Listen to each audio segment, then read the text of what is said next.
Podcast do Mais FC Porto, episódio 9. Nuno Sá, Pedro Ferreira e Daniel Moreira. Este é o nosso nono episódio. Muito obrigado aos mais portistas por todo o apoio que nos têm transmitido, as vossas reproduções, as subscrições dos vários canais, as mensagens e comentários que nos têm dado são muito importantes para nós. Nesta edição, damos destaque às celebrações dos 132 anos de história do Futebol Clube do Porto. Analisamos também as partidas frente ao Salzburgo e ao Arouca. Fazemos a revisão da semana das restantes equipas e modalidades. Uh, Vamos também olhar para o presidente da Liga de Clubes e faremos também a antecipação das recepções ao Estrela Vermelha e ao Benfica. Finalizamos com a agenda para a semana. Meus caros, boa noite. Começa então pelos 132 anos de história do Futebol Clube do Porto. No passado dia 28 de setembro celebrou-se o 132º aniversário, acho que acertei. Um livro de honra e de vitórias sem igual, ao clube de futebol com mais sucesso em Portugal. No dia anterior à noite foram entregues as rosetas de diamante, referente a 75 anos de sócio, uma cerimónia muito bonita, daquilo que pude acompanhar pelas partilhas nas redes sociais. E também bonito momento de celebração, pronto, o discurso do presidente, naturalmente, fogo de artifício, portanto, o hastear da bandeira também no dia, aquilo que é algo habitual. Foi depositada uma coroa de flores no centro do relvado do Estádio do Dragão, em homenagem também ao presidente Jorge Nuno Pinto da Costa, e outras duas junto dos bustos do Rui Filipe e do Pavão, que também estão perto do Estádio do Dragão. Relembrados que descansam no mausoléu do Foco do Porto e noutros locais dentro do cemitério da Agrebonte, incluindo o fundador António Nicolau Almeida e também o sem-falecido, infelizmente, o Jorge Costa. No pavilhão do Foco do Porto foi também celebrado também a memória do Quintana, e nesse dia foi anunciada a celebração da escritura pública de constituição da Fundação Futebol Clube do Porto. Se calhar hoje começo pelo Pedro. Uma visão acima de tudo por esta história que de facto já vai bastante longa e da forma como se vai celebrando e marcando os anos que vão passando de história do Futebol Clube. Boa noite, Daniel. Boa noite, Nuno. Boa noite a quem nos está a ouvir. É um gosto mais uma vez estar aqui convosco. Sim, foi mais um aniversário do Foco do Porto. 132 anos de história, sempre um motivo de celebração, de grande alegria para todos nós portistas e sempre uma oportunidade de afirmarmos o portismo e de afirmarmos os valores que regem o Futebol Clube do Porto, e não há melhor forma de o fazer do que, desde logo, homenagear quem tão bem nos representou e que infelizmente já não pode estar aqui connosco. Já mencionaste aqui as grandes figuras que foram homenageadas, desde logo aquela que para mim é a figura maior do portismo, que é o presidente Jorge Nuno Pinto da Costa, com a colocação da coroa de flores no centro do relvado, mas também o fundador, António Nicolau de Almeida, naturalmente, o obreiro da criação do Foco do Porto, como também atletas que infelizmente partiram em representação das nossas cores, como o Rui Filipe, como o Pavão, como o Alfredo Quintana e como o Jorge Costa, que não partiu como atleta, partiu como diretor de futebol, mas também a representar o Foco do Porto e de forma também trágica e mais recentemente. Foi também uma oportunidade no dia anterior da habitual entrega das rosetas de diamante para os sócios com 75 anos de filiação, num momento também muito bonito e que acredito que seja algo que comova os próprios sócios, mas também os familiares, os amigos desses sócios. É um momento sempre bastante bonito e bastante honroso para quem recebe tal distinção. E por último, a criação da Fundação tinha sido uma promessa eleitoral do Presidente André Vilas Boas. A aprovação em Assembleia Geral já tinha acontecido o ano passado, estamos quase a fazer um ano desde essa aprovação. Tivemos agora aqui a formalização dessa fundação, parece-me algo importante, tendo em conta a importância daquilo que é o Foco do Porto, a imagem do Foco do Porto e a sua vertente na sociedade, a sua vertente social e a importância daquilo que é lutar e ajudar em causas que nos unem a todos, para lá do futebol e para lá, inclusive até do desporto, algo que eu saliento e que considero verdadeiramente positivo. Eh, como por último, vamos já falar a seguir do jogo de ontem, que acho que foi o presente de aniversário que todos queríamos. O jogo ia ser inicialmente na data do aniversário do clube, foi alterado conforme nós sabemos. Foi se calhar o presente de aniversário que todos os portistas queriam e que conseguimos. Já falamos disso mais à frente, mas salientar mais um aniversário do Foco do Porto e com a certeza e como dizia o nosso querido presidente Jorge Nuno Pinto da Costa, foi mais um aniversário, mas temos todos a certeza que o Foco do Porto nunca há de morrer e será certamente eterno. Faremos claramente também como os associados que receberam as rosetas de diamante, poder prolongar aquilo que é o legado deles, e que outros que venham no futuro poderem pegar também nesse legado e continuar. Na tua visão, eu destaco se calhar aqui também a Fundação Foco Porto, porque acredito que tenha sido com alguma intenção esperar por esta data para a escritura pública, na minha opinião. Olá Daniel, olá Pedro, olá a quem também nos ouve em casa. Eu acho que sim, acho que foi aguardada. A fundação já podia ter sido criada há algum tempo, mas eu creio que foi mesmo propositado ter sido criada nesta data, uma data vai ser sempre simbólica. A fundação vai fazer sempre anos na data de aniversário do nosso clube, isso é muito importante. Mas quanto às cerimónias, foi realçado muito o passado. E o passado que nós temos como sócios é ver as pessoas que são nossos queridos e já partiram, que partiram, mas o Porto ficou sempre. Ou seja, o Porto é um bocadinho de cada uma das pessoas que já lhe pertenceram, nomeadamente os sócios. E é aquilo que o Presidente disse muitas vezes: o clube é dos sócios e para os sócios.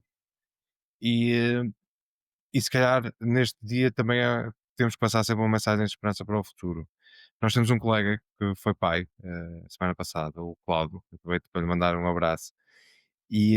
A filha dele foi a sócia, já colocou como sócia, não tinha outro remédio a não ser fazer isso, Uma questão que de é sócia, obrigação, uma questão de é obrigação, obrigação, sem exatamente. dúvida. É sócia número 165 mil.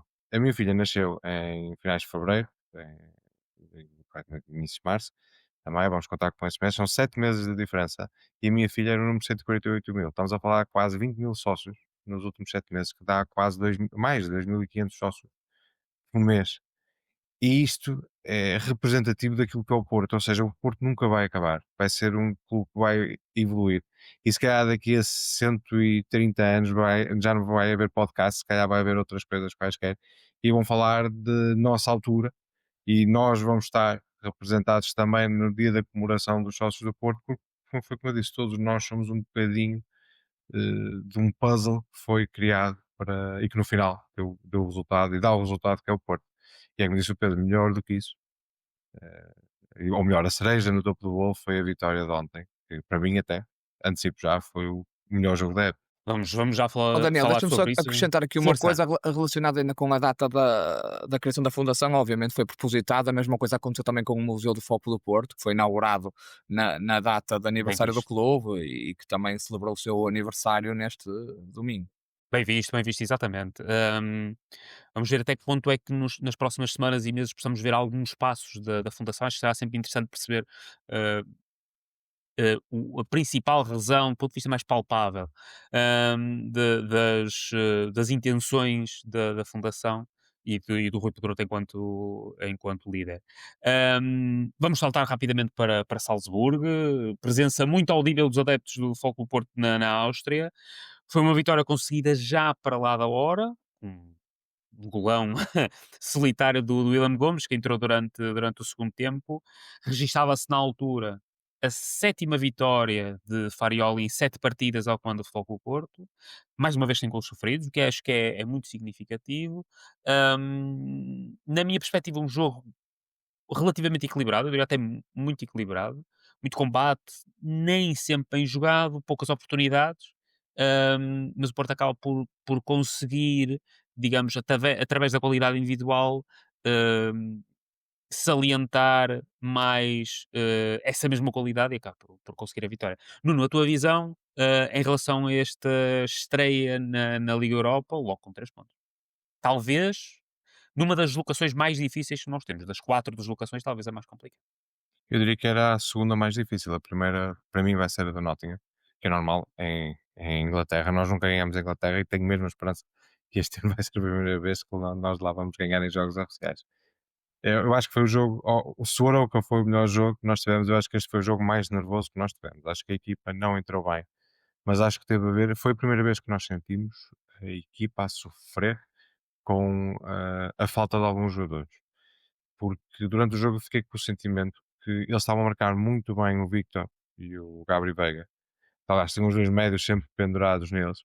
E quando eles abriam para a linha, faltava-lhes apoio, porque tanto o Zaidu como o Pablo Rosário não estavam a conseguir ir à linha e não estavam a conseguir criar superioridade. E o Farioli viu isso na segunda parte e colocou logo o Martinho e o Moura, e também colocou o William, mas essencialmente o Martinho e o Moura para dar essa largura, que era para dar apoio aos dois médios que só safavam quando abriam na ala, porque senão eles nem sequer davam hipóteses dos jogadores sequer receberem a bola. Estava a ser muito complicado para os dois. E eu acho que tivemos um ou outro lance que controlamos menos bem na defesa, porque foi como disse o Fariol, é difícil jogar contra os jogadores que correm todos eles acima dos 30 km/h. E a nossa equipa nunca tinha sido exposta a isso e acho que também dificilmente voltará a ser. Não vejo outra equipa com o estilo de jogo de Salzburgo, pelo menos num futuro próximo.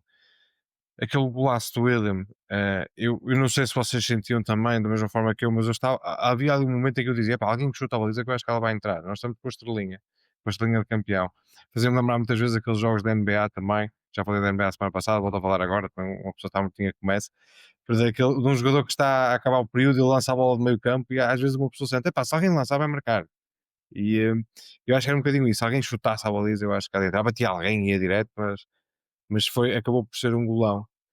E, e nós estamos, eu acho que nós estamos numa cena de vitórias muito importante e com muita confiança. E por isso é que com essa confiança que o William chutou. E eu acho que lá está, foi uma vitória muito importante. Os primeiros 3 pontos que nós conseguimos, fora, naquilo que eu disse que era o segundo adversário mais difícil, faltam agora os outros 21 pontos. E eu gostava muito que o Porto chegasse ao fim com todos os pontos conquistados nesta Liga Europa.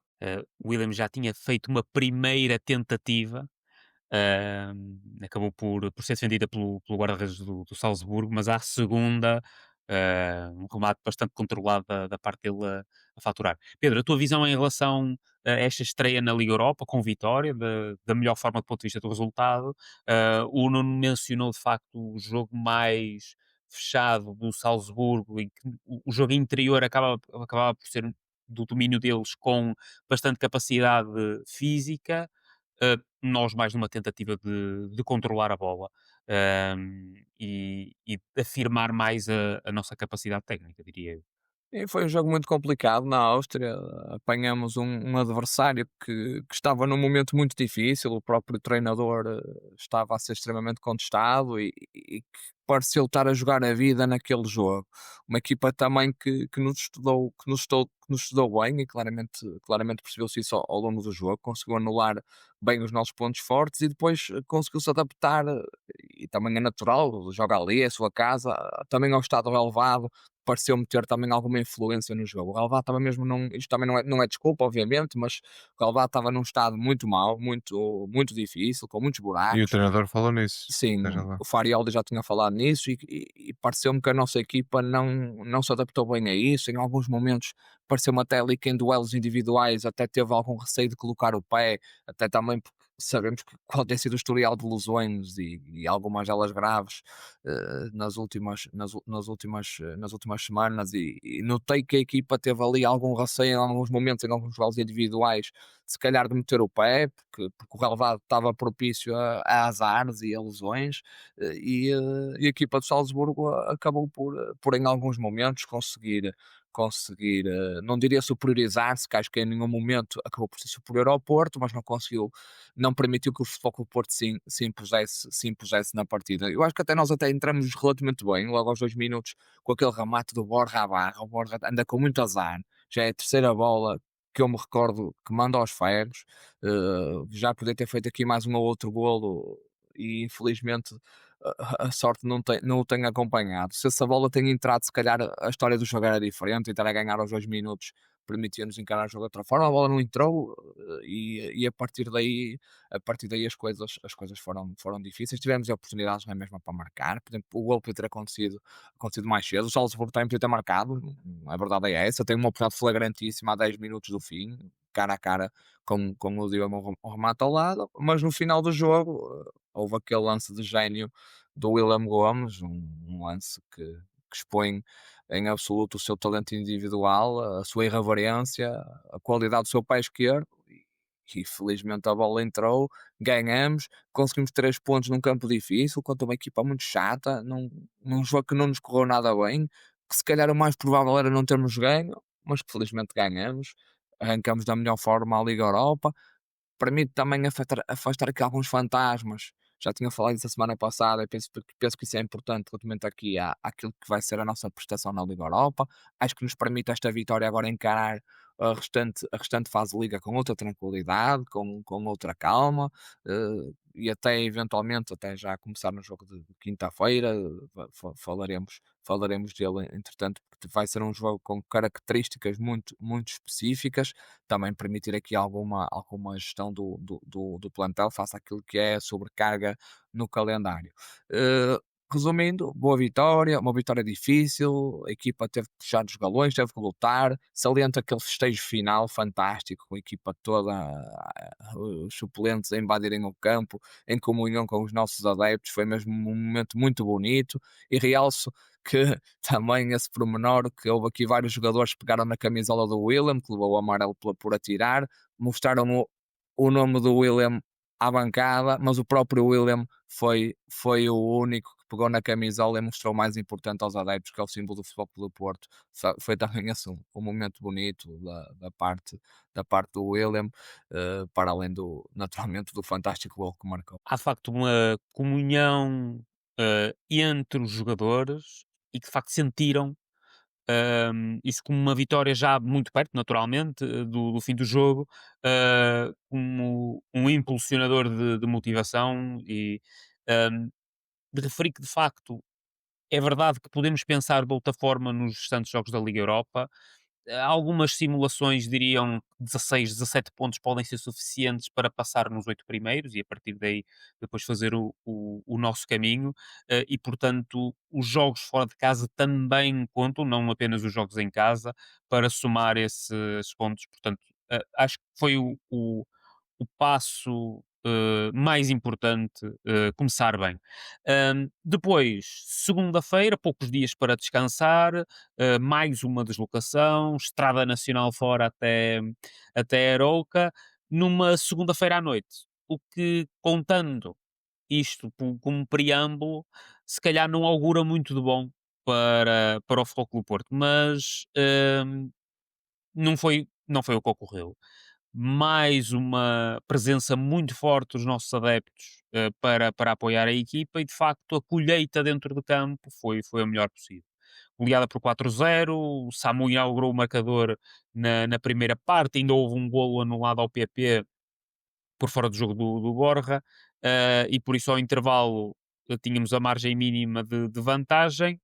A expulsão do Martim podia ter dificultado as coisas ao minuto 48 pelo amarelo, pelo seu Flávio Veríssimo, mas o Foco do Porto de facto não deu hipótese. Danis Gulmoura e Zaidu construíram um resultado de facto muito mais volumoso, uma goleada, e Faroldo foi considerado melhor em campo. Meus caros, de facto, esse presente, como falaram e bem, atrasado, mas que vem sempre a tempo, e uma goleada que acho que nos dá uma confiança acrescida, oitava vitória em 8 partidas. Pedro, a tua reação a este jogo, porque de facto foram surgindo aqui e ali algumas contrariedades, a lesão do Samu, a expulsão do Martim, mas a equipa nunca desistiu, nunca se retraiu e esteve sempre encontrada com o jogo. Sim, e foi um jogo marcado por algumas peripécias pré-jogo, e conforme eu também tive a oportunidade de dizer aqui a semana passada, acho que o Porto fez muito bem em ir a jogo, em abdicar da providência cautelar, o que não deixou também que o clube se fizesse sentir indignado e reclamasse nas devidas instâncias devido à forma como a data do jogo foi alterada. Acho que o Fogo Porto fez muito bem ir a jogo, apresentar-se em campo, manter a liderança isolada e também fazer disso uma motivação extra para entrar em campo e vencer o Arouca. Foi um jogo que começou bem, um golo muito cedo, numa boa jogada, ali um erro defensivo do Arouca, mas aproveitar da melhor forma. Eu fiquei ali na dúvida se o Vítor, aquele carrinho, se ele faz de propósito para pôr a bola no Samu ou não. Eu ainda já vi a repetição 3 a 4 vezes, tenho Hum, dúvidas. Se faz de também. propósito é um lance genial, porque não é fácil de perceber que o Samu está atrás e ter aquela frieza, mas de qualquer das formas a bola foi parar ao Samu e ele foi só encostado para a esquerda lá para dentro. Fizemos logo o segundo a seguir, foi anulado, pronto, 20 e tal centímetros, por aqueles fora de jogo que nós já estamos habituados, agora com o VAR, pronto, enfim, E foi muito rápido. vamos, pois, sim, eh, pronto, é algo que eu não vou perder muito tempo com isso, mas também não percebo porque é que uns casos demoram tanto, outros demoram menos. Eu ouço os especialistas de arbitragem a dizer que quem traça as linhas é o técnico de imagem, o vídeo-árbitro só indica qual é a parte mais adiantada dos corpos dos jogadores. Eu não percebo porque é que às vezes demoram tanto tempo a indicar qual é a parte mais indicada do corpo dos jogadores e noutros casos é mais rápido. Não consigo compreender, mas enfim, não vou perder muito tempo com isso porque felizmente não precisamos desse golo para vencer.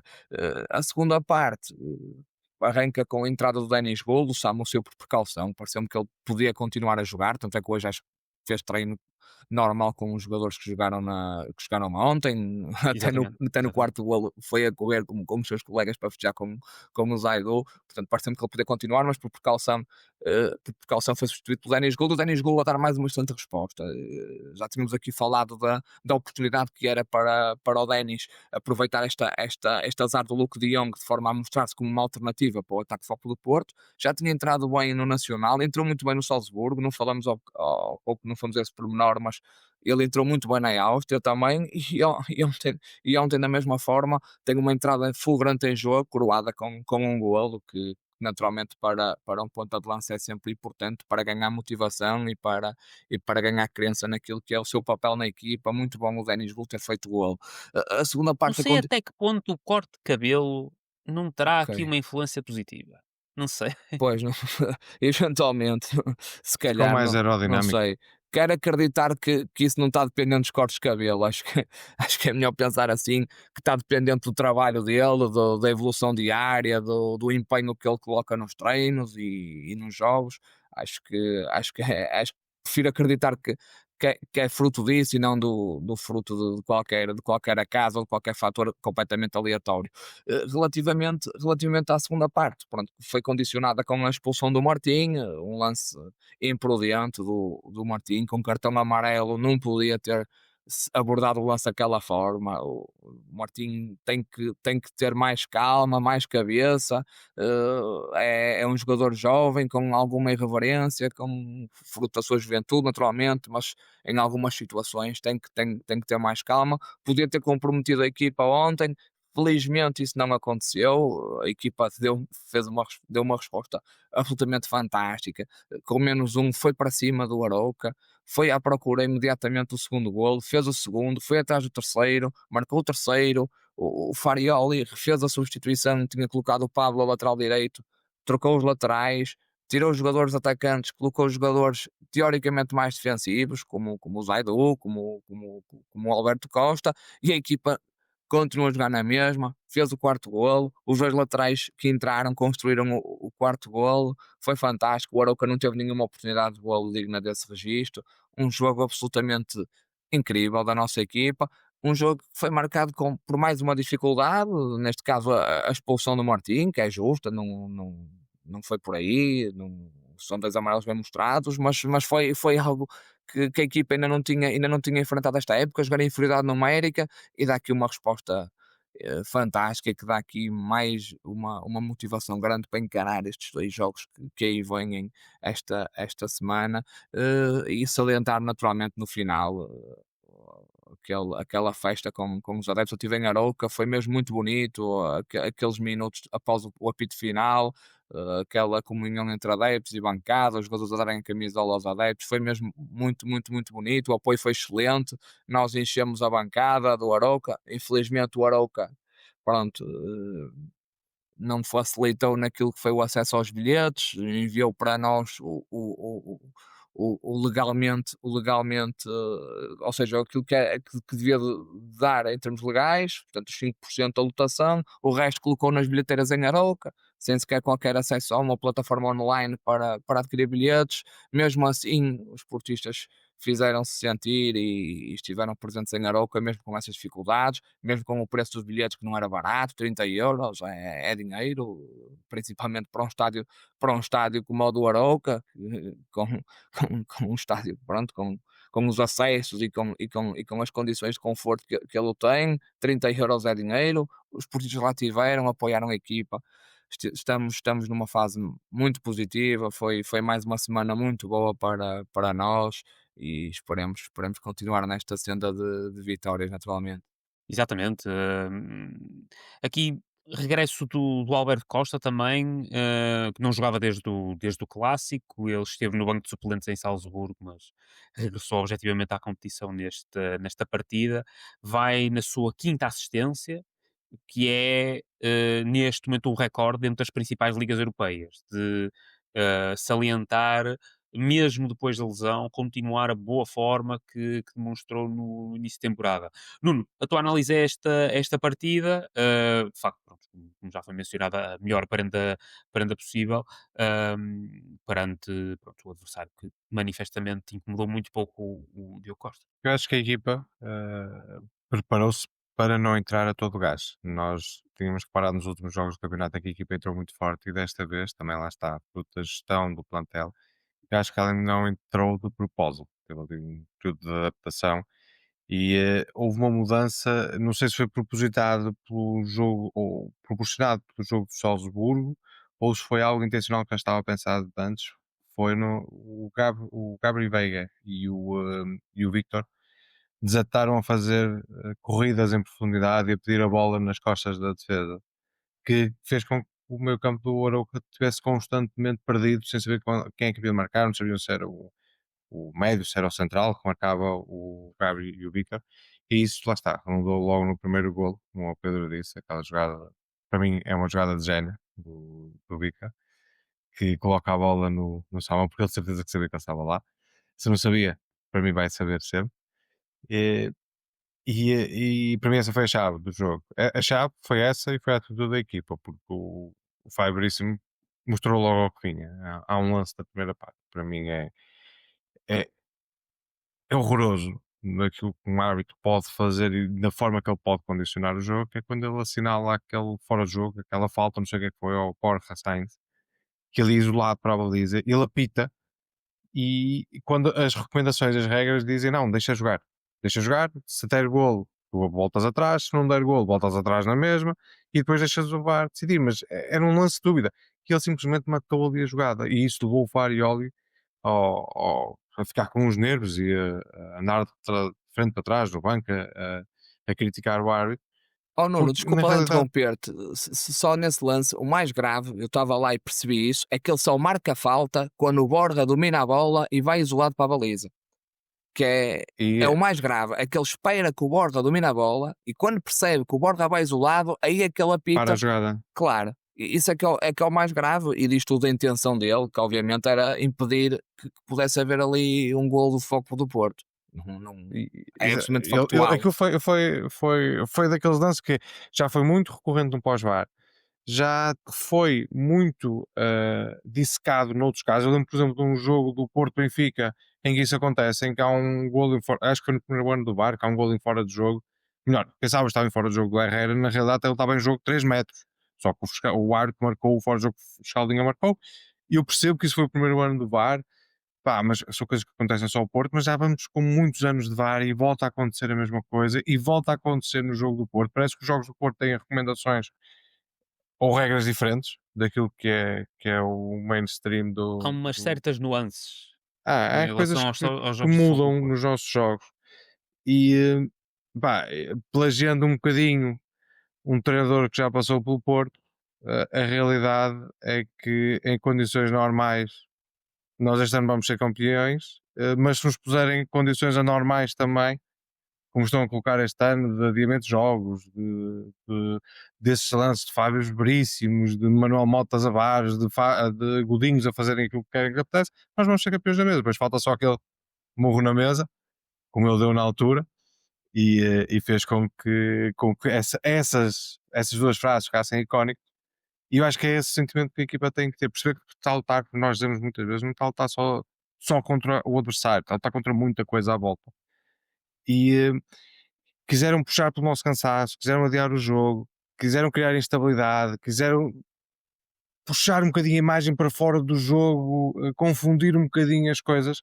E na realidade é que no final do jogo vemos o presidente a rir entre o presidente, o Carlos Pinho do Arouca e a presidente da Câmara de Arouca também. O presidente a rir todo contente com 4-0, depois de termos estado quase uma parte inteira com -1. Se quiserem, já andam muitos stickers da cara do presidente pelo WhatsApp. Que aquilo é na realidade um meme, que é apetece-me dizer, apetece-me colocar uma legenda, vocês quiserem nos lixar e olha, peguem. Levaram com o melhor jogo do Porto da época. Da próxima vez, olha, sei lá, tentem adiar o jogo para de madrugada. Mesmo assim, de madrugada, é como disse o Pedro, os adeptos do Porto vão voltar a encher o estádio e a equipa vai ganhar na mesma. Que querem que seja 6-0, vai ser 6-0 novamente. Oh, não, eu sobre isso, deixa-me só dizer-te aqui dizer aqui uma coisa, porque isso também ocorreu no estádio e obviamente que essa imagem é tirada e o André Vilas Boas estava-se a rir de eventualmente de outra coisa e não foi essa a intenção, mas eu acho que nós, independentemente da forma como está a decorrer a época, e está a correr muito bem, de forma muito positiva, e nós temos claramente a melhor equipa no campeonato, acho que para além da equipa, nós adeptos também temos de ter os pés bem assentes na terra.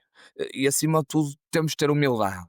E eles, sinceramente, independentemente das coisas estarem a correr bem, eu não gosto de alguns tiques de sobranceria, porque nós bem nos lembramos como é que o clube estava há 3 meses atrás, e os resultados que teve no Mundial de Clubes e alguns resultados da época passada, e todos nos lembramos aquilo que passamos. Isto no futebol muda tudo muito rápido, e acho que independentemente do apoio à equipa, dos adeptos ficarem contentes, da festa, obviamente isso é tudo normal, eu também estou contente, também estou em êxtase, é perfeitamente normal. Acho que devemos todos ter humildade e saber que estamos muito longe ainda de ganhar alguma coisa, temos muito trabalho a fazer e isto de um momento para o outro tudo pode mudar. Obviamente que eu não estou a dizer que o André Vilas Boas estava a sair, a gozar com alguma coisa. Quem fez a montagem é que, pronto, quis fazer isso. Vi também alguns olés na bancada que não gostei, sinceramente. Não gostei por ser ontem, não gosto no geral, acho que é algo que não fica bonito, sinceramente. Acho que é algo que é pouco humilde e acho que a humildade é algo que nos caracteriza também enquanto clube e acho que é um dos valores que o Foco do Porto tem na sua gênese. Queria só dar esta nota. Isto não invalida que continuamos a encher estádios, continuamos a apoiar, continuamos a castigar, a ir para cima deles, a golear se for preciso, mas acho que temos de ter a humildade de perceber que estamos num momento bom, mas isto a qualquer momento pode mudar e recentemente passamos momentos muito difíceis, muito complicados, de derrotas muito pesadas que nos envergonharam a todos e, portanto, acho que devemos ter isso em mente e, portanto, só dar esta nota sobre isso. Isto realmente não é uma crítica àquilo que tu fizeste de falar disso, era só mesmo mencionar a questão do meme que foi feito e mesmo a própria parte dos olés que lá no estádio, na minha opinião, não soaram muito bem. Acho que não é algo que fica bonito, sinceramente, de se fazer, nem é só pela falta de respeito ao adversário, é mesmo por essa questão de humildade. Acho que temos de sempre ser humildes, acho que é uma característica sempre boa de se ter, não só no nosso clube, como na vida em geral. Pedro, eu percebo, e aliás, quanto à questão dos olés, eu acho que é uma humilhação que normalmente eu também não gosto e normalmente nunca deve ser feita, até porque eles estão a ditar olés e estão a cantar olés para os jogadores da equipa adversária. E os jogadores da equipa adversária não têm culpa nenhuma. Agora, aqueles dois senhores que estavam à volta do André Vilas Boas têm culpa. Eles têm culpa daquilo que quiseram fazer ao Porto e daquilo que fizeram, que foi arranjar uma desculpa para adiar o jogo para o dia a seguir, porque pensavam que iam condicionar a assistência e iam condicionar a nossa equipa. a verdade é que eles não conseguiram. E não vão conseguir, porque se há coisa que o nosso clube sempre mostrou é que quando nos fazem alguma coisa de mal, nós damos em dobro. Se conseguirmos, claro. E nós damos numa fase em que conseguimos. E é isso que tem que ser feito. O Porto, por exemplo, no próximo jogo, sabe que não vai jogar só contra o Benfica, vai jogar contra não sei quantos candidatos a presidentes do Benfica, vai jogar se calhar contra a própria Liga, que não pode deixar o Benfica cair, porque, e nós vamos falar assim, se ficar a 7 pontos à oitava jornada, pá, com eleições a acontecer, isto pode ficar muito grave, não só para quem está lá, mas para quem depende muito de quem lá está. Porque quando esses caírem, se vai saber muita coisa. Ou pelo menos, prevê-se que se possa saber muita coisa. É o que dizem os candidatos que podem vir a suceder. E isso pode ser perigoso para muita gente. Por isso, eh, o que está a acontecer neste momento ao Porto e na fase em que nós estamos, eu acho que nós temos que aproveitar. E quando tentam, lá está, repito, quando nos tentam fazer alguma coisa, nós temos que estar em dobro. Porque acho que sempre foi essa a filosofia que nós tivemos, desde da bomba e da sanita do Catroga, que nos queriam tirar, e na realidade acabaram por não tirar nada. Hum, eu recordo-me que ainda na pré-época, muito no início, nós, salvo erro, fizemos um amigável no Olival, pá, contra uma equipa relativamente menos cotada do que nós, e ou empatámos ou perdemos o jogo, agora já não me recordo.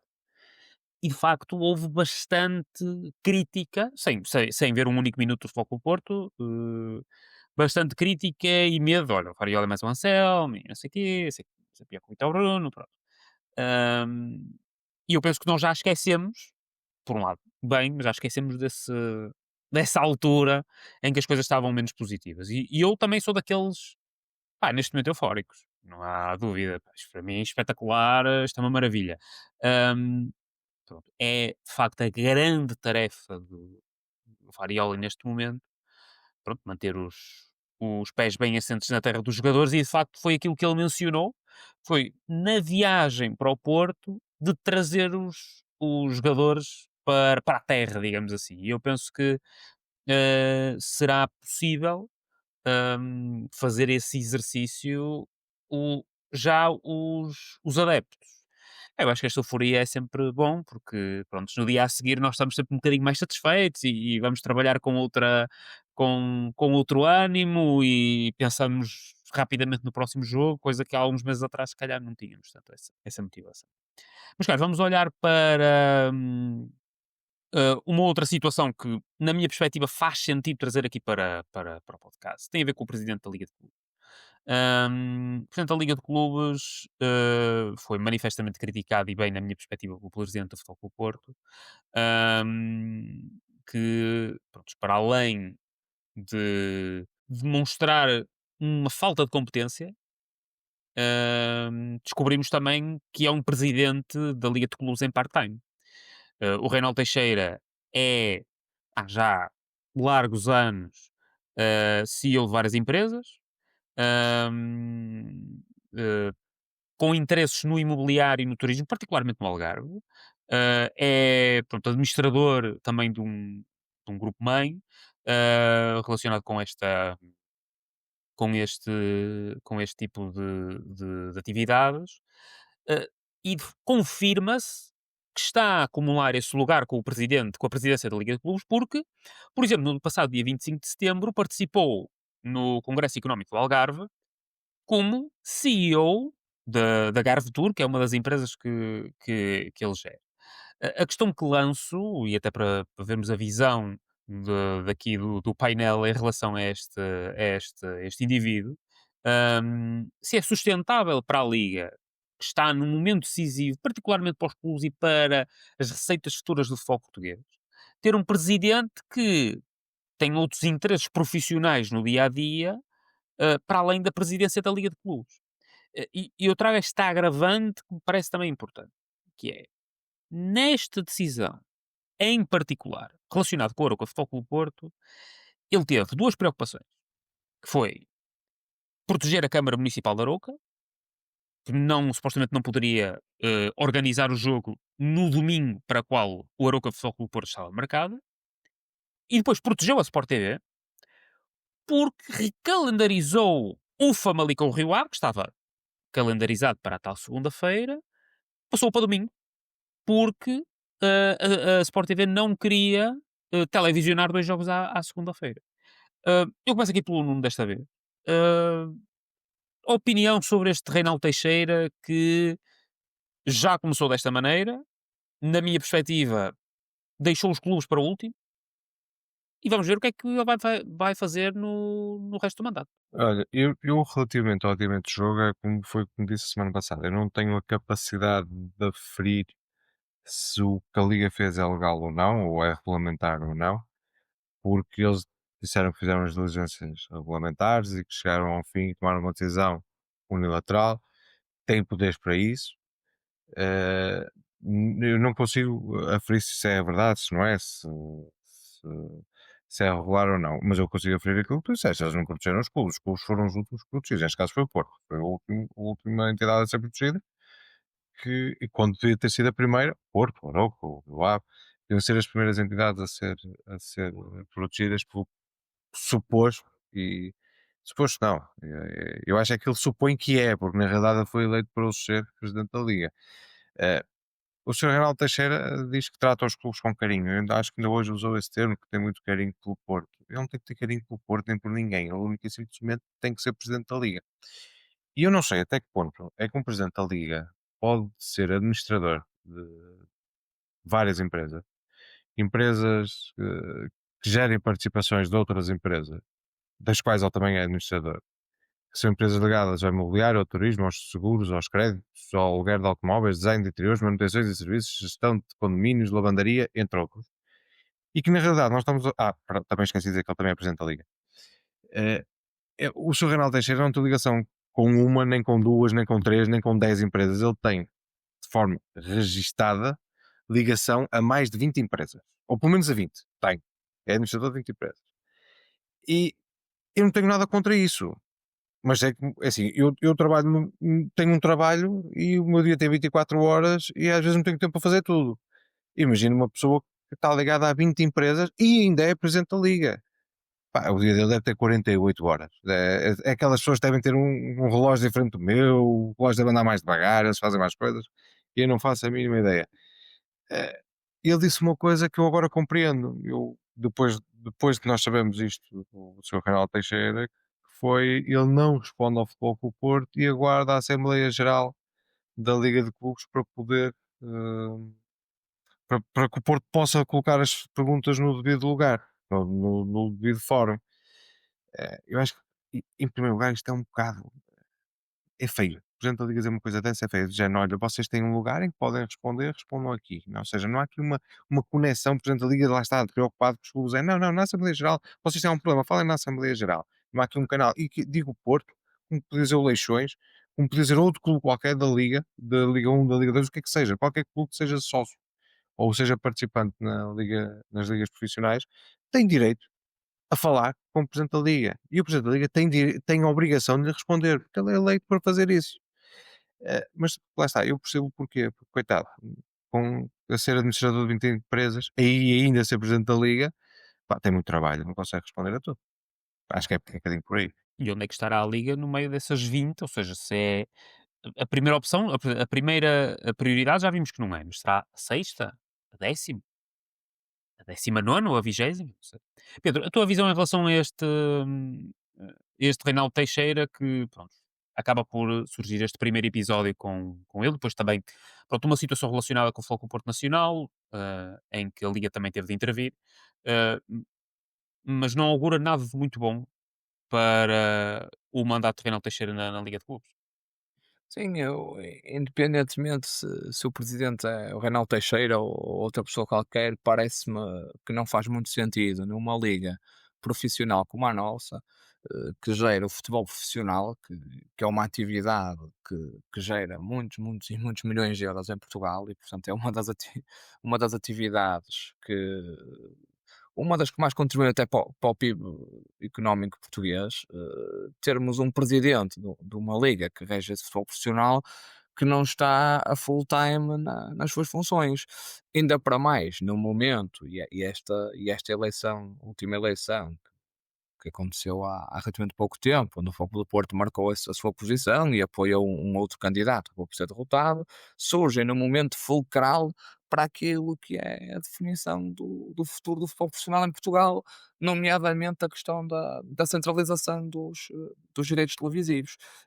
Isto é algo que será extremamente importante para o futuro do futebol, é algo que, na minha opinião, é necessário para que o futebol português possa ter outra dimensão do ponto de vista internacional, e nós percebemos que temos um presidente da liga que não está a trabalhar a 100% numa liga profissional, e que mesmo assim oferece um salário que, digamos, obsceno. Acho que é a melhor palavra para caracterizar. Isso parece-me extremamente grave, sinceramente. Parece-me muito, muito grave e que lesa não só o Foco do Porto, mas os outros clubes falarão por si, a maioria deles elegeu, portanto, não vão estar muito preocupados com isso, certamente. O Reinaldo Teixeira ganhou com a maioria dos votos das sociedades esportivas que compõem a Liga de Futebol Profissional, mas que o Futebol do Porto, no que o Futebol do Porto diz respeito, parece-me algo de salientar, e acho que o Foco do Porto deve continuar a marcar a sua posição. Volto a reiterar que o Foco do Porto faz parte da direção da Liga, e hoje houve uma Assembleia Geral, inclusive, na sede da Liga, que é no Porto, e acho que o Foco do Porto, fruto dessa sua posição como membro da direção da Liga, deverá continuar a vincar bem claro e a defender os seus interesses, não só os seus, obviamente, mas também aquilo que são os interesses do futebol português, conforme tem acontecido. O presidente do Foco do Porto, desde que tomou posse, tem tido uma postura de diálogo, uma postura construtiva, e acho que isso é de salientar e é positivo. Mas isso também, se estiver só ele a remar para um lado e todos a remar para o lado contrário, eu acho que também temos de ter aqui algum tipo de posição mais musculada. Na minha opinião, o Porto tem feito o seu papel, tem trazido este tema para a praça pública, parece-me relevante, parece-me que mais ninguém quer saber também, aparentemente está tudo bem, portanto, as outras sociedades esportivas, como disse, elegeram Reinaldo Teixeira e, portanto, devem estar muito satisfeitas pelo caminho que o futebol profissional está a levar. Vamos ver o que é que nos espera no futuro. Volto a salientar que este é um momento muito importante para a próxima década do futebol português, ou para as próximas décadas. A questão da centralização é mesmo fundamental, e é preciso perceber se quem rege o futebol profissional e se as próprias sociedades desportivas que compõem o panorama do futebol profissional estão interessadas em ter um produto para consumo interno como têm até agora.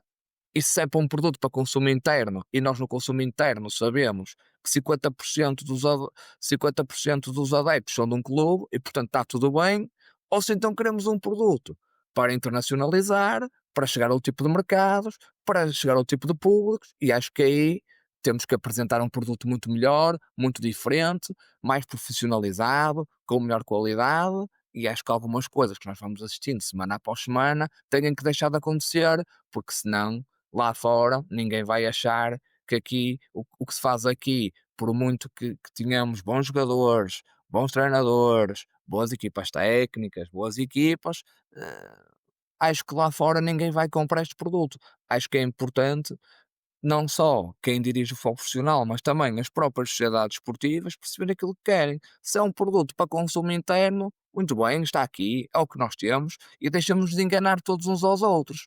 Eh, Se eventualmente é aquilo a que nós tanto ouvimos falar, que eu acho que deve ser esse o caminho que deve ser seguido, da internacionalização do futebol, de chegar a outros mercados, de expandir a liga portuguesa como uma grande competição no panorama do futebol doméstico europeu.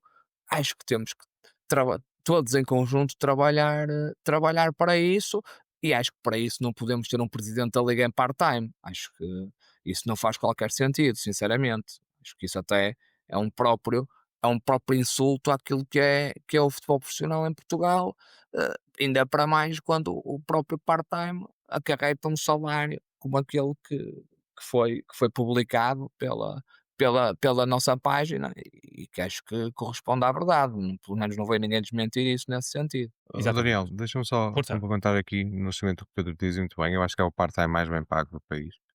Eu não conheço ninguém que ganhe tanto como ele em part-time. Mas só para termos uma noção do quão ridícula esta situação é. Eu não tenho os números 24, 25, mas tenho os números 23, 24. O futebol português em 23, 24 gerou cerca de 1.000 milhões de euros em receitas, o futebol todo. Sendo que 360 milhões de euros foram saídas de jogadores, ou seja, o futebol português é uma das indústrias exportadoras mais relevantes em Portugal, pelo menos uma das que gera mais milhões. E não estão aqui incluídos o valor da negociação dos direitos televisivos. Ou seja, se nós pegarmos para os próximos 10 anos e repercutirmos aquilo que foram os últimos 10 dos três grandes, estamos a falar de mais 1.500 milhões de euros, certo? Número certo. E normalmente estes números aumentam em contratos de 10 anos. Ou seja, muito provavelmente estamos a falar em números próximos de negociação de 2.000 milhões de euros. Se não são os 2.000 milhões, é algo, um valor entre 1.500 e 2.000 seguramente. Ora, o que é que isto resulta? Resulta que a pessoa que está a gerir isto, estes milhões todos, são muitos milhares de milhões, é uma pessoa que está em part-time. E isto não pode acontecer, porque nós temos de ter uma pessoa dedicada a gerir isso para bem dos clubes. E é como o Pedro diz, também, com toda a razão.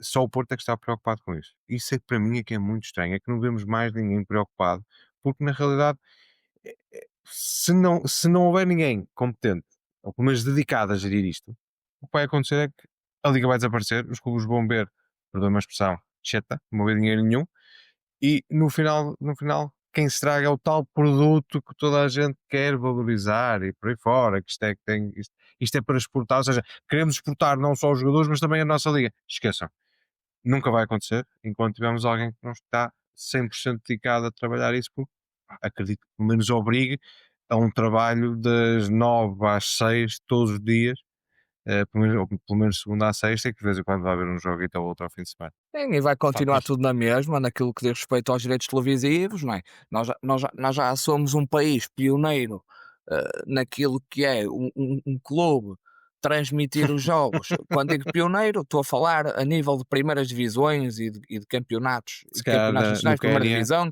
porque na segunda liga isso acontece não só com o e Porto nas ligas Canal, com o profissionais da Canal de África, se Sporting. calhar isso também Portanto, acontece, não estamos a faço falar ideia, mas em ligas de relevo.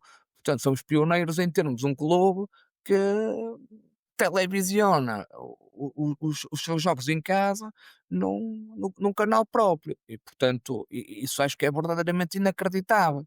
Eh, Pronto, para aquilo que é a dinamização e a qualidade do produto e com os fatores que nós temos vindo ao longo dos tempos, relativamente àquilo que são as imagens que depois passam, as repetições que dão. Nós temos jogos em que o Foco do Porto vai àquele estádio e os adeptos não são filmados uma única vez. Portanto, eu imagino quem é que esteja nos Estados Unidos, no Brasil, na Europa, a ver um jogo destes e perceber que os adeptos do clube adversário não são filmados uma única vez porque quem está a dar o jogo é o broadcaster, é o canal do clube da casa. Isto é verdadeiramente inacreditável. Se todos quisermos que isto continue assim, e volto a dizer, se que continuarmos a querer uma liga ou um futebol profissional para consumo interno, portanto para um consumo de 6 milhões e de 50% da população, para um consumo do Benfiquistão, estamos ótimos, estamos fantásticos. Se eventualmente queremos um produto para externalizar, para internacionalizar, para chegar a outros mercados, para apresentar o futebol português como uma grande competição, com grandes equipas, com um campeonato digno de se bater com os melhores campeonatos europeus, temos que fazer muito mais por isso. Agora é preciso é ter coragem e afirmar precisamente isso, porque senão andamos aqui todos a enganar uns aos outros, sinceramente. E quando digo enganar todos uns aos outros,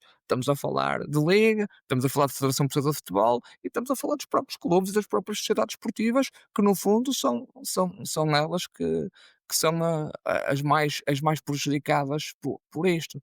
Acho que todos devem dialogar, todos devem sentar-se à mesa, mas como tenho visto ao longo destes últimos meses, parece-me que só o Futebol Clube do Porto é que está preocupado com isto, mais ninguém está. E não sei se te recordas, quando a justificação que eles davam para a BTV poder transmitir os jogos, primeiro era a Benfica TV, depois era a BTV, era que o equipamento era, e as licenças eram todas da Sport TV, acho que era Sport TV, não sei se era Oliver Sports, mas pelo menos da Sport TV eram, mas o realizador era diferente. Ou seja, os equipamentos eram da Sport TV. Ou seja, as licenças estão lá. A gente só mudava o realizador. O pessoal das câmaras e por aí fora. Ou seja, basicamente eles estavam a dizer quem Sim, controlavam isso tudo, é mas claramente as uma licenças eram tanga. todas.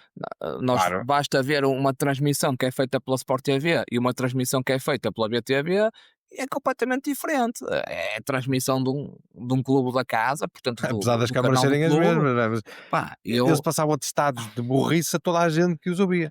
E mesmo assim cla- conseguiam. E conseguem. É uma coisa que claro, eu não entendo. claro. O critério não é o mesmo. Por muito que aqui ou ali se possa questionar as decisões de escolha de câmara A ou B da Sport TV, quando temos um clube que escolhe como é que se transmite a si mesmo, é normal que aconteçam este tipo de situações.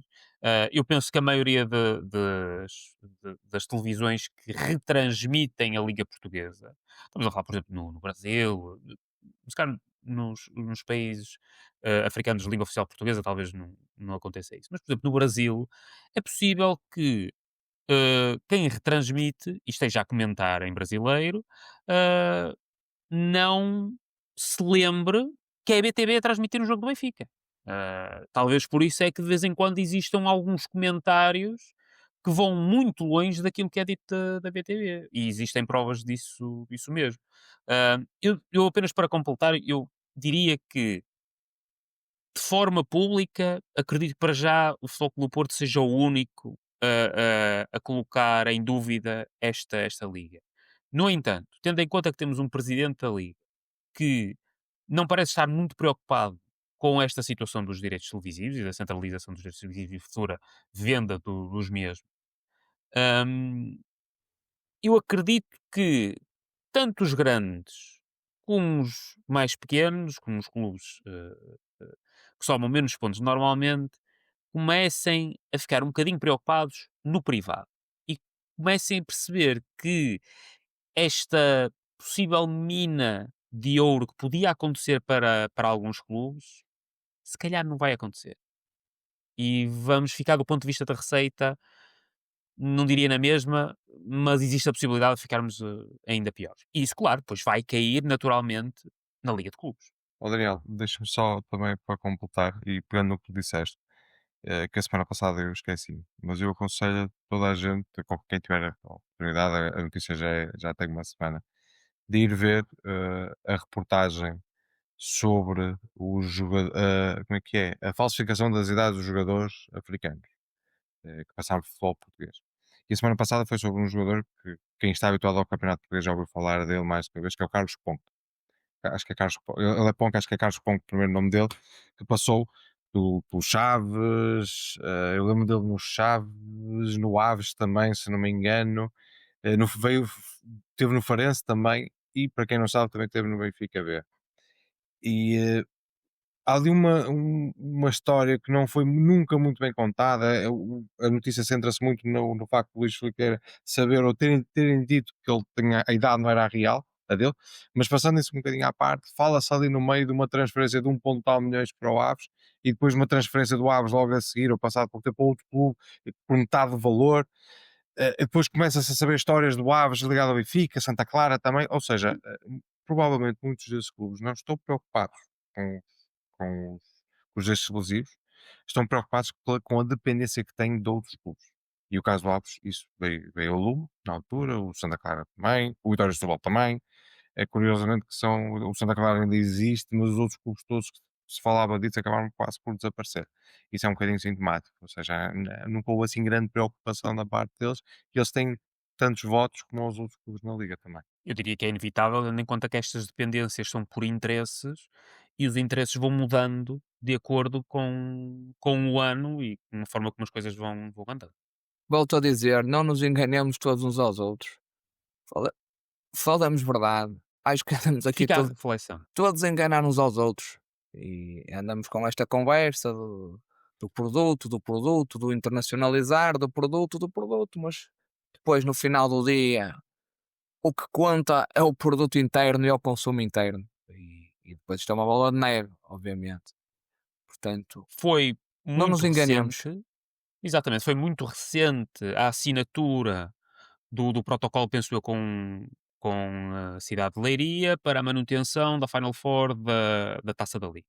O próprio presidente da Liga de Clubes salientou que não houve qualquer interesse estrangeiro, nem comunicação estrangeira, para que a Taça da Liga fosse para outro sítio. Questionou eventualmente se o Pedro Proença terá tido essa ideia, mas isso pode ser sintomático, independentemente de ser criticável ou não passar a Taça da Liga para um outro país, pode ser sintomático do interesse que exista de outros clubes que não de Portugal para da forma como se olha para a Liga Profissional Portuguesa, da Primeira Liga, naturalmente. Mas, caros, fica a reflexão. Vamos olhar rapidamente para o resto das restantes equipas e modalidades. Uma semana menos positiva para as restantes equipas e modalidades. Na equipa B, deslocação ao penúltimo Passos Ferreira, fazia-nos companhia na zona de despromoção, empata duas bolas, golo de Malichenko na primeira parte, depois sofremos dois golos. O Caicedo acabou por fazer o gol do empate. Estivemos praticamente uma parte a jogar frente a 10 elementos e frente a 9 elementos mais de 70 minutos. No handball, para o campeonato, derrota no pavilhão João Rocha frente ao Sporting, apenas por um golo. Continua o trabalho da equipa do handball na busca por sucesso. No hóquei, na Elite Cup, que juntou os 8 primeiros classificados da época passada, vitória nos quartos de final frente ao Juventude Passense, depois na meia-final derrota frente ao Sporting por 2-1, e no voleibol feminino tivemos particulares relacionados com o torneio das Vindimas, em Lamego, derrota por 3-2 frente ao Sporting, vitória por 3-0 frente ao Benfica, terceiro lugar nesta competição. Meus caros, um minutinho para analisarmos as restantes equipas e modalidades. Pedro? Olha, eu sobre a equipa B não vou alongar muito porque eu não vi o jogo, estava a caminho da Arouca e portanto o jogo foi às 6 da tarde, não consegui ver o jogo, vi o resultado, vi as incidências do jogo, vi que jogamos mais 20 minutos contra 9 homens, ainda assim ganhamos, vi também o 11, vi que contamos com uma equipa, com alguns jogadores que até fazem parte da equipa A neste momento, o Gabi Braz, o próprio Pedro Lima, o Ángel Alarcón tinha jogado também na equipa A em Vila do Conde, o Vonich voltou, infelizmente nem com estes fatores favoráveis conseguimos ganhar, infelizmente foi um empate, pronto. Não vou alongar muito sobre esse assunto, acho que já foi conversado várias vezes. Acho que o João Brandão tem que mostrar muito mais, as coisas permanecem neste caminho. Vamos ver no que é que vai dar. Relativamente às modalidades de pavilhão, tivemos um fim de semana difícil no Hockey Patins, com a derrota na meia-final da Elite Cup, vencemos os quartos de final a Juventude Paciense já com grandes dificuldades, ganhamos nos livros direitos apenas, depois um empate a 3, depois perdemos com o Sporting 2-1, um jogo muito equilibrado, decidido por um golo quase fortuito, um jogo mal conseguido, a nossa equipa teve algumas dificuldades. Vamos agora apontar baterias para a Supertaça, que acontece daqui a 2 semanas, sensivelmente, contra o Sporting, novamente, disputa-se mais um título, esperemos que a equipa esteja com capacidade para trazer o troféu para o nosso museu. Nesta sexta-feira temos a apresentação no Dragão Arena para os nossos sócios e adeptos contra o Hockey de Braga. Relativamente ao voleibol feminino, tivemos um torneio particular, o torneio das Vindimas, que juntou provavelmente aquelas são as 4 melhores equipas portuguesas neste momento, Porto, Benfica, o Sporting e o Braga. Nós perdemos na meia-final contra o Sporting, depois de estar a ganhar 2-0, não consegui ver os jogos, vi só o resultado, portanto também não vou alongar muito a debatê-los. Conseguimos depois ficar em terceiro lugar, vencendo o Benfica por 3-0. Acredito que quer de um lado, quer do outro, que em todas as equipas tem havido aqui experiências, rotação de equipa, portanto acho que é complicado estar a tirar conclusões definitivas destes jogos. parece-me que há uma evidência que há um equilíbrio grande, o Porto investiu, mas as adversárias também investiram e, portanto, vai ser um campeonato super competitivo que vai ser discutido naturalmente nos playoffs e quem tiver melhor nesse momento acabará depois por sorrir no final. No que diz respeito ao handball, tivemos um jogo que já se previa extremamente complicado no pavilhão João Rocha contra o Sporting.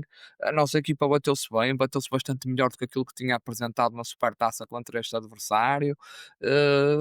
Podia inclusive até ter empatado o jogo no último ataque, teve bola para empatar.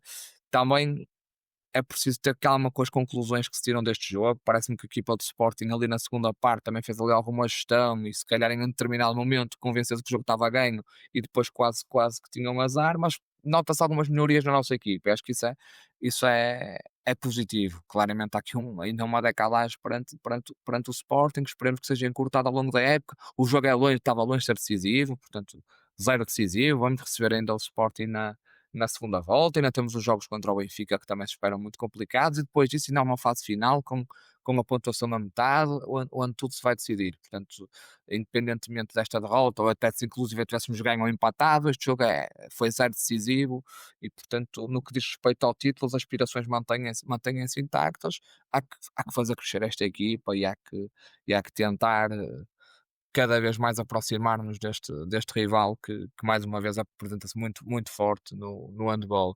Eh, por último, o basquetebol não teve jogos, mas começa o campeonato este fim de semana, no sábado, no Dragão Arena, um derby da Invicta contra o Vasco da Gama. O Vasco da Gama, um clube histórico do basquetebol, está de volta à primeira divisão ao fim de muitos anos. Vai ser um jogo interessante de acompanhar, um jogo bonito, é um derby da cidade. Sábado à tarde começa a nossa caminhada no basquetebol. Esperemos que a mesma culmine no festejo do título de campeão nacional.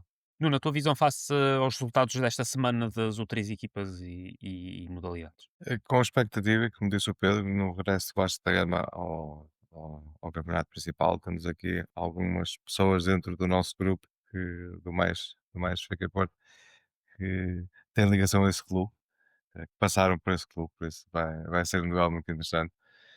No handball, eu acho que foi provavelmente o melhor jogo que nós tivemos com o Sporting dos últimos tempos. E foi um jogo em que nós tivemos com a decisão praticamente pendurada até ao final. E a equipa também recuperou bem. Teve ali uma fase em que se afastou um bocadinho do resultado do Sporting, mas recuperou bem.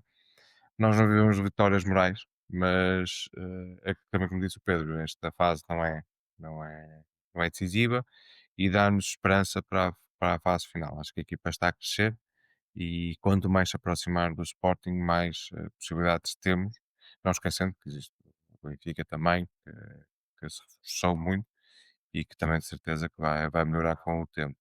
Por isso, mas acho que houve uma evolução muito positiva da equipa face aos últimos jogos. Quanto à equipa B, pá, é mais do mesmo. Foram 30 minutos a jogar contra 9 e para além de não termos conseguido marcar, embora tivemos algumas oportunidades, e o Marafona fez uma exibição à Marafona contra nós. Houve jogos há uns tempos atrás, quando estava no Braga, eh, que enchia a baliza, até tinha penaltis da torcida direita, mas é demais, é demais, e cada jornada que passa e mantivermos o João Brandão na equipa, é uma oportunidade perdida para ganharmos essa equipa. Eu acho que cada vez mais sentimos que o João Brandão está a mais, porque na realidade o Marafona fez uma grande exibição, mas nós chegamos ao fim, podemos ter sofrido um gol e perdido por 3 vezes a jogar contra novos. Isto aconteceu mesmo.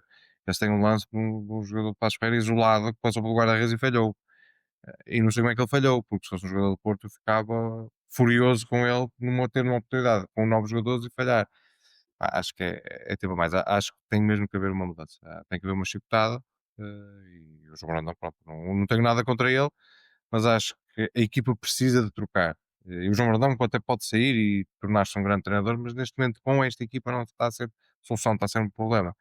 Por isso acho que a direção tem que tomar, definitivamente tem que tomar uma medida e encontrar ou melhor, uma alternativa para a nossa equipa B. Exatamente, acho que cansa estarmos constantemente a criticar a equipa B, mas o que é facto é que neste momento as coisas não estão a correr bem e há, de facto, razões para elas não estarem a correr bem. Penso que faz falta aqui alguma intervenção da direção em repensar a estrutura técnica da B, já perdeu o André Castro para a equipa A e penso que deveria existir aqui também mais uma intervenção. Eu também gostaria de só mencionar muito rapidamente o handball, que de facto nós neste momento eu acho que estamos a correr por fora. Mas vai ser interessante perceber até que ponto é que eventualmente conseguimos eh, fazer este caminho e tentar superar aquilo que neste momento é uma modalidade muito dominada pelo Sport. Vamos ver. Meus caros, rapidamente, antecipação das recepções ao Estrela Vermelha e ao Benfica. Hoje, como o Pedro já mencionou, o Samu fez trabalho de recuperação com os restantes colegas, portanto deverá estar apto para a semana que se avizinha. Primeiro a recepção ao Estrela Vermelha, 8 jogos, 8 vitórias na Liga Sérvia, portanto domina claramente o seu futebol doméstico, vem de uma vitória até nos contos com menos um elemento. Portanto, há aqui uma predisposição para a vitória e para procurar dominar as partidas que tem, pelo menos do ponto de vista doméstico. Empatou em casa frente ao Celtic na primeira jornada da Liga Europa. É uma equipa que vem dos playoffs da Liga dos Campeões, mas que falhou a qualificação frente ao Pafos do Chipre. No domingo, às 9h15, recepção ao nosso maior rival, ao Benfica. Tem 4 pontos de desvantagem, vem de uma vitória em casa frente ao Gil Vicente por 2-1. Correu esta noite também, a derrota em casa do Chelsea por 1-0. Meus caros, a vossa visão, se calhar começo por ti, Nuno, desta vez, a vossa visão em relação a estes dois jogos, um primeiro em que nós já fomos falando até mais do que uma ocasião, e mesmo internamente, a possibilidade de fazer alguma rotação e gestão de esforço frente ao Estrela Vermelha, para depois olharmos para um jogo 72 horas depois, ou pouco mais do que isso, ah, de muita relevância, que é para a nação portista, que é depois também para a análise que fazemos ao campeonato. E o Pedro já tinha dado esse mote. Eu acho mesmo que, por exemplo, no caso do Samuel, na minha opinião, ele não devia começar contra o Estrela Vermelho. O Ténis Gol está muito bem. E o Samu, pronto, teve aquele toque, que lá está, com treino de recuperação. Em princípio estará apto, mas acho que era melhor guardá-lo para o jogo de domingo. E, como tu disseste, eles estão em primeiro campeonato e tem dois jogadores que nos são conhecidos. O Tomás Andal, quase que jogou por nós, ou que jogou, passou a ser jogador do Porto em É janeiro verdade, deste sim, ano, sim, sim. e o Bruno Duarte, que andou pelo Guimarães também, pelo Farense. Uhum. E eu acho que há uma coisa, é melhor receber o Estrela Vermelha do que ir jogar a Belgrado. Acho que Sem deve ser dúvida, daquelas sem dúvida. deslocações horríveis num estádio pesadíssimo, com uma claque que deve doer só de os ouvir. E acho que o sorteio nisso foi benéfico para nós. Foi muito bonito. E eu estive a fazer uma pesquisa e a última vez que eu encontrei que nós jogamos com equipas sérias foi com o Partizan de Belgrado, em 2003, no Estádio das Antas. Ganhamos por 2-1 e foi o jogo que carimbou a passagem aos oitavos de final da Liga dos Campeões que nós ganhamos no fim. Por isso, receber equipas sérias, pelo menos nos últimos 20 e qualquer coisa anos, tem sido um bom pronúncio.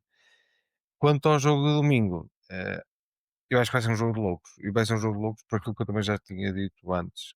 Eu acho que é o jogo mais importante do Benfica dos últimos tempos. Eu acho não. Então dizer, eu não tenho dúvidas. Que eles nunca estiveram nesta situação. Eles estão à oitava, vamos entrar na oitava jornada, perdão, e eles podem ficar a 7 pontos, se a coisa correr mal. Numa época, ou se acumularmos as últimas épocas, em que gastaram mais de 300 milhões de euros e não conseguiram resultados. E 15 dias depois, têm as eleições mais disputadas da história. Este jogo eles têm que o ganhar sim ou sim. Não há outra solução. O empate ainda pode solucionar, porque tem aquela estrutura mental do Mourinho, pá, jogar com empate pode ser positivo, ele consegue dar sempre a volta. Mas na realidade eles têm mesmo que ganhar. E- Eles vão ser uma equipa fechada, de certeza, mesmo precisando ganhar, eles vão ser uma equipa fechada. Eu acho que é o tipo de jogo que até o Richard Rios pode beneficiar. E notou-se isso, por exemplo, no jogo que jogaram contra nós, o melhor, o Palmeiras jogou contra nós no Mundial de Clubes, em que ele fez um bom jogo, porque nós também tentamos, embora nem sequer soubéssemos defender e atacávamos mal, tentamos cair em cima deles e ele aproveita muito bem isso, essas transições. E é a primeira vez que ele, hoje, eu não assisti ao jogo do Chelsea, com o Chelsea, e acho que era um clube em que isso poderia ter acontecido, em que o Richard Reis poderia ter essa liberdade, mas eu acho que ele vai ter pela primeira vez contra o Porto, e é preciso ter muita atenção a eles. Tem aquele, o Quebec, que o jogo que fica mais atenção deles foi no último fim de semana, e foi o melhor jogador dele. Aliás, foi o único jogador que eu dizia, epá, este jogador, pelo menos que tivesse a atitude de jogo, e que eu diria, pá, este jogador poderia calçar muito bem no Porto. Os outros, embora sejam muito bons jogadores, o Pavlidis, o próprio Rios, o Austin, tiveram muitos furos abaixo. Eh, eu acho que a nossa equipa só tem que jogar tranquila e ter muito cuidado, porque, como disse antes, é um jogo muito importante para eles, é um jogo muito importante para quem está à volta deles, e é um jogo em que muita coisa pode acontecer. E temos de ser atentos e muito assertivos, e não cometer erros, como por exemplo o Marquinhos cometeu no jogo com o Aroca, porque não haja dúvidas, quando o Martim, quando levou o primeiro amarelo, eu disse logo, ou o Fariol o tira ou ele é expulso, e pau, não o tirou no final da primeira parte, foi expulso. O Benfica vai ser a mesma coisa. Eles não vão dar hipótese. Vai ser um jogo em que nós temos que ter muito cuidado, mas confio na equipa, confio no treinador e, acima de tudo, confio nos nossos adeptos, que vão encher o estádio, e mesmo sendo uma hora muito tardia, vai ser um jogo daqueles que ninguém pode faltar. Vai haver vulcão, domingo às 9h15 no Estádio do Dragão. É interessante perceber que, por exemplo, nós já vimos em situações anteriores em que Farioli acabou por retirar jogadores que já tinham amarelo, se calhar a pensar mais no jogo seguinte, ou seja, não receber o segundo cartão amarelo, mas acima de tudo não estarem suspensos no jogo seguinte. E desta vez ele acabou por não tirar, normal, nós vimos imensos treinadores a colocarem, se calhar, mais num segundo plano. eh, Acabou por acontecer. E de facto vai haver uma responsabilidade acrescida pelo clássico que é. Vamos ver até que ponto é que a equipa possa entrar concentrada e conseguir garantir um excelente resultado. Pedro, a antecipação que faças a estas duas partidas do Estádio do Dragão, provavelmente com o estádio cheio as duas, quer na Liga Europa mais sucesso, mais pontos, mais dinheiro também, mais pontos para o coeficiente também.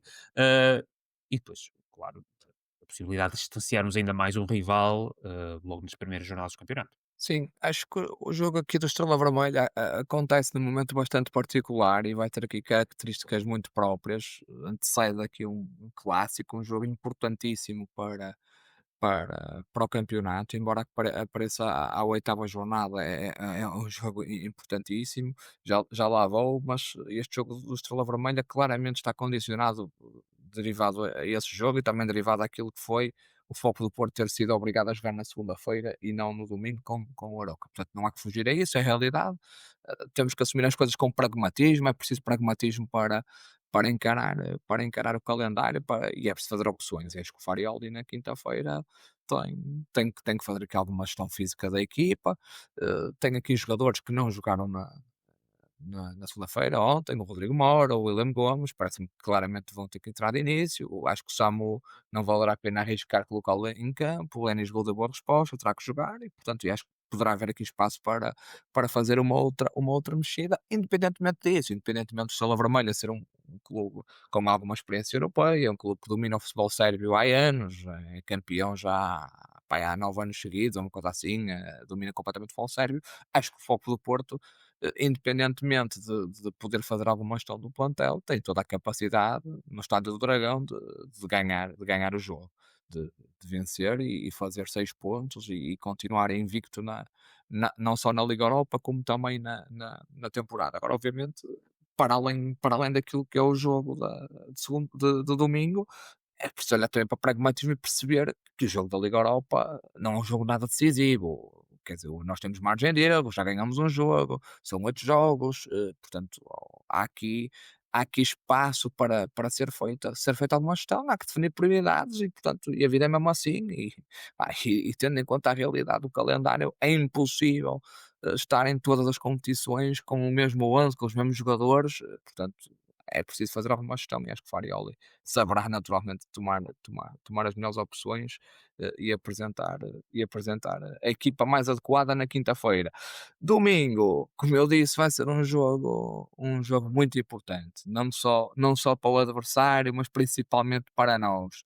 Temos aqui uma grande oportunidade de confirmar e de deixar a nossa marca nesta temporada e de mostrar a todos os adversários que vai ser mesmo muito difícil nos baterem. Vamos receber o nosso maior rival, em casa, com a motivação de estarmos completamente invictos no campeonato, 7 em 7, com a possibilidade de fazer 8 em 8 e de os deixar a 7 pontos. Acho que não pode haver maior tónico do que esse. Vamos ter que entrar forte e com certeza vamos fazer. Vamos ter que ir para cima deles, vamos ter que ser dominadores. Acho que do lado do adversário, embora acho que isso para nós é o menos importante, também não me parece que vai haver algum problema em relação a isso. Posso estar muito enganado, mas acho que o adversário vem para aqui para nos dar a iniciativa do jogo e ter uma postura um bocadinho mais cautelosa e se calhar eventualmente apostar mais nas transições e também, conhecendo também o treinador que está do lado de lá, fazer aqui algum jogo psicológico com a nossa equipa e com alguns dos nossos jogadores e acho que a nossa equipa tem que estar atenta a isso e o Farioli deve alertar os nossos jogadores que isso vai acontecer provocações, vai acontecer tentativas de enervar os nossos atletas, principalmente aqueles que nós também sabemos que são mais propícios a isso. Portanto, acho que desse lado e conhecendo quem é o treinador do adversário, isso vai ser extremamente explorado. Basta ver a série do Tottenham que está na Prime Video, ver aquele trecho de que foi a gestão de temporada do Tottenham e ali falava-se muito pouco de futebol e falava-se muito mais no tirar o cartão amarelo, no vocês são muito bons rapazes, temos que ser maus, e portanto sabemos que desde uns anos a esta parte o futebol que o treinador do adversário apresenta é esse, é o futebol do cartão amarelo, do provocar, do mandar a boca, do gritar mais alto, pronto, e obviamente isso também tem tido os resultados que se sabem, não é? Como nós conhecemos, e acredito que no Dragão vai ser esse futebol que o adversário vai apresentar, e portanto temos que estar atento a isso, e com certeza vamos estar. Temos que estar todos juntos, equipa, treinador, adeptos, temos que ir para cima deles, temos que ser mais fortes, e estou convencido que vamos conseguir uma grande vitória, que vamos ficar a 7 pontos, não vai decidir nada, mas vai ser importante, e vamos deixar novamente a nossa marca no campeonato. Estou convencido que vai ser uma grande noite, que de segunda-feira estaremos aqui contentes a, a, a falar dessa vitória, e acho que não é preciso e não é necessário estar aqui a pensar em mais num cenário. Acho que só devemos pensar no cenário de vitória. Somos melhores, somos superiores, temos melhor equipa, temos melhor treinador, vamos ter um estádio cheio, temos que ir para cima deles e temos que ganhar. E estou convencido que é isso que vai acontecer. Eu penso que será interessante perceber que era a abordagem, que já vimos mais do que uma, agora com o novo treinador. Não necessariamente com o Bruno Lage, mas pronto, com o novo treinador, com o José Mourinho. De perceber como é que o Benfica se vai apresentar, com um avançado, com dois avançados, com dois médios, com três médios, dois pivôs, um. Portanto, perceber como é que vai ser a abordagem ao jogo e perceber também como é que o Farioli vai querer ou não impor-se no próprio jogo. Perceber se vai ser o 11 que nós todos conhecemos e provavelmente nós todos conseguimos adivinhar, ou ele vai querer introduzir alguma nuance, não me parece, mas pode existir essa possibilidade. De toda a forma, eu penso que, já foi falado aqui, a questão psicológica que está inerente ao jogo do próximo domingo é fundamental. Eu espero e anseio que nós, portistas, podamos estar satisfeitos no final, mas sabemos que para estarmos satisfeitos no final, temos a responsabilidade durante o jogo. Podemos tentar contribuir para o sucesso da equipa.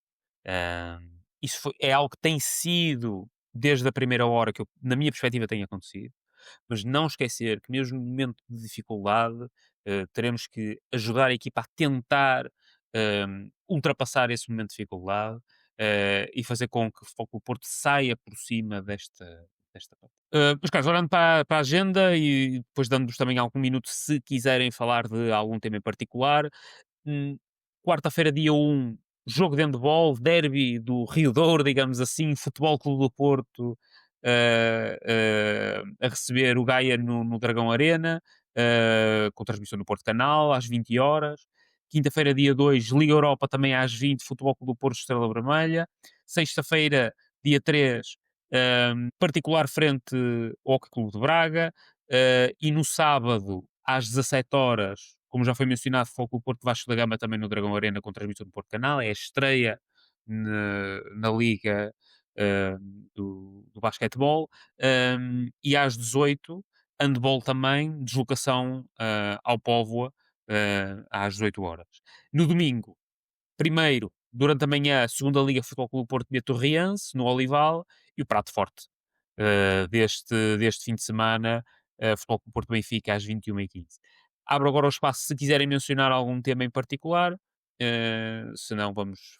Eu queria só voltar aqui atrás num ponto e esqueci-me de comparar a nossa Liga à Liga Espanhola, porque nós na realidade estamos a reforçar o produto e dizer que 21, um derby num domingo à noite às 21h15 é horário Liga Espanhola. Ou seja, nós em termos de futebol não nos aproximamos deles em competitividade, também não, mas pelo menos em termos de horário já estamos a chegar lá perto, por isso tem sido bom. E outra coisa, queria mandar também um abraço de parabéns ao nosso colega, o Cris Pinheiro, que acho que faz anos hoje. E eu sei que ele nos está a ouvir, por isso, da mesma forma que fizemos para o Vasco, também temos que mandar para o Cris. Um grande abraço, Cris, e espero que tenhas tido um grande dia hoje.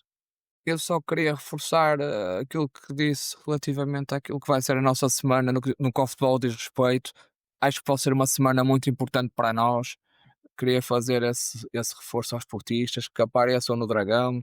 Para domingo está cheio, para quinta ainda não, era bom que enchesse, apareçam todos, vamos todos dar força à equipa, a equipa merece, a equipa está muito bem, a equipa está em grande, vamos para cima deles, vamos ganhar estes dois jogos, porque se ganharmos estes dois jogos, meus amigos, vamos vamos com tudo e vai ser difícil nos parar e é muito importante deixarmos aqui esta marca na temporada, fazendo aqui mais 2 vitórias e no caso 10 em 10 na temporada. Portanto, fazer só esse reforço para que compareçam no estádio, tornem o estádio um inferno para quem vai lá representar o adversário, independentemente daquilo que tenha representado para nós noutras alturas. Quem representa o adversário que vamos ter no domingo tem que sentir que o Estádio do Dragão é um inferno e, portanto, independentemente daquilo que essas pessoas foram para o Futebol Clube do Porto no passado e também que o Futebol Clube do Porto foi para elas, estão ali a representar o rival, estão ali a representar o inimigo e, portanto, devem ser